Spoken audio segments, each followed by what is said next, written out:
përfituar vetë të propozim, por shteti që do të përfitonte direkt ose më shpejt është Malizi që nuk është pro kësaj ideje, do antarësim të plot dhe do të përfitonte Ukraina. Kështu?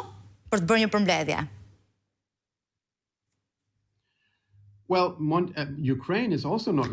As Ukraina nuk është gati të bëhet pjesë. I kthem asaj që thash se nuk bëhet fjalë vetëm të bëhesh pjesë e një klubi ekonomik. Ka të bëjë me plotësimin e kushteve dhe Ukraina nuk arrin të plotësojë kushtet. Mbase do të kenë disa shfaqësime për shkak të luftës, sa nuk e di, por tregu i përbashkët ka të bëjë me kushte. Pse?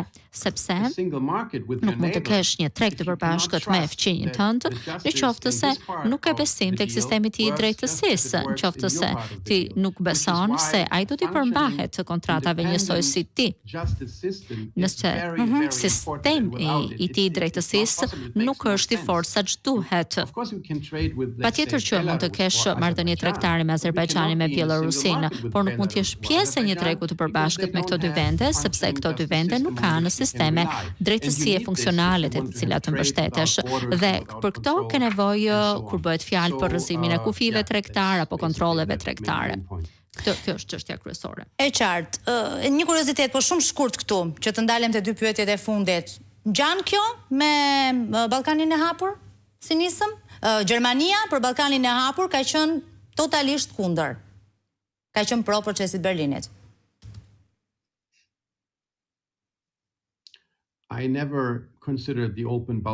Ballkanin e hapur në asnjë mënyrë nuk e kam konsideruar projekt serioz. Dhe krahasuar me antarësimin e tregun e përbashkët nuk është asgjë. Kjo ide nuk ka vlerë. Antarësimi, hyrja në tregun e përbashkët do të thotë që ti je pjesë e një njësie ekonomike të madhe dhe të pasur. Bashkimi Evropian ka edhe një traktat me Amerikën e Jugut, madje duke u bërë pjesë e këtij tregu ti bëhesh pjesë e një tregu jashtëzakonisht të madh që as ka të krahasuar me Ballkanin e hapur. Të paktën unë nuk e kam marrë ndonjëherë seriozisht. Ju në 2023 zoti Martens dhe kemi bërë dhe një intervistë për atë rast, do të shkruanit se kryeministri Rama ishte kryeministri më i mirë që ka pasur Serbia që nga Nikola Pashic. E keni ende këtë mendim? E kam thënë në formë shakaje, sepse mendoja se Edi Rama, kur kishte konflikte midis Kosovës dhe Serbisë, mbështeste Serbinë, më tepër se Kosovën, që normalisht nuk e pret nga një kryeministër. Megjithatë, kjo ka qenë para disa vitesh, as nuk më kujtohet se cila ka qenë konkretisht arsyeja sepse e kam shkruar, por pata përshtypjen se edhe në negociatat me Lajçakun, për të cilin ne mësuam edhe disa detaje të pakëndshme.